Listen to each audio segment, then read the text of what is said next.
Good evening everyone. Myself Diksha, am senior nursing tutor RPIIT campus Bastada Karnal. Today I have discussed the topic pleural effusion. So firstly I have to introduce that pleural effusion. Pleural effusion, a collection of fluid in the pleural space, is rarely a primary disease process but is usually secondary to other disease. The pleural space normally contain only about 10 to 20 ml of serous fluid. Plural effusion क्या होता है? एक ऐसे type की condition है जिसमें क्या हो जाता है, जो प्लूरल स्पेस होता है हमारे लंग्स का, उसमें क्या हो जाता है, फ्लूइड भर जाता है बहुत ज़्यादा।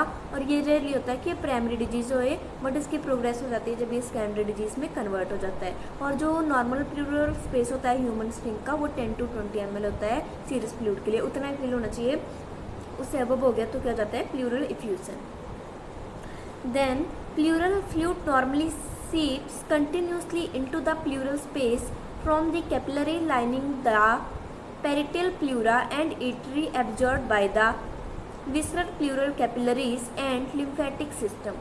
जो प्लूरल इफ्यूजन होता है नॉर्मली हमारा कंटिन्यूसली जो प्लूरल स्पेस होता है कैपिलरी होती है उसमें, और रीअब्जर्व होता रहता है फ्लूइड से कैपिलरी एंड लिम्फेटिक सिस्टम से एक संपर्क होता है। Any condition that interferes with either secretion और drainage of this fluid leads to the pleural effusion.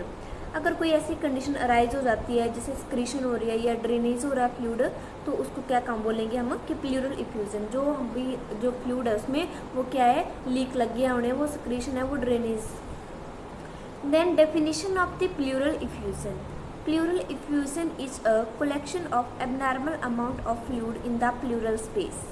Pleural effusion क्या होता है, जो कलेक्शन हो जाती है एबनॉर्मल अमाउंट बहुत ज़्यादा फ्लूइड की, कहाँ पर, प्लूरल स्पेस में।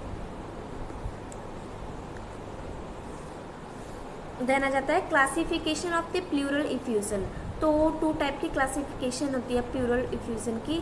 First one transudative effusion, then exudative effusion.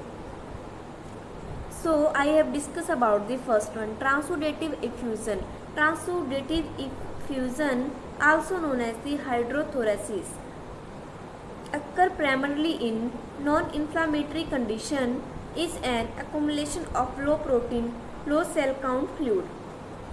जो ट्रांसुडेटिव इफ्यूजन को हम दूसरा नाम है हाइड्रोथोरेसिस भी बोलते हैं, ये नॉन इन्फ्लामेटरी कंडीशन में होती है, एक्युमुलेशन होती है फ्लूइड की, उसमें लो प्रोटीन होता है एंड लो सेल का काउंट होता है फ्लूइड का।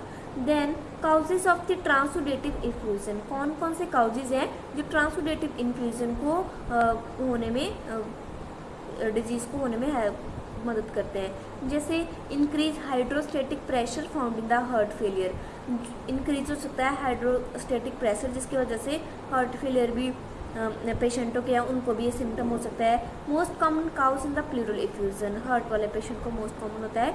या decrease oncotic pressure from hypoalbuminemia, जैसे found in the cirrhosis of the liver और रीनल डिजीज। समटाइम क्या हो जाता है कि लीवर का कैंसर है या फिर किडनी का कैंसर है तो डिक्रीज हो जाता है जो अनकोटिक प्रेशर होता है, उसकी वजह से भी हो जाता है accumulated disease. In this condition fluid movement is facilitated out of the capillary and into the pleural space. इस कंडीशन में क्या होता है, जो फ्लूइड मूवमेंट है वो फैसिलिटेटेड हो जाता है कैपिलरी से प्लूरल स्पेस में चला जाता है। So thank you for the watching my video. Please like and subscribe our channel. Please continue the topic, join my second session. Thank you.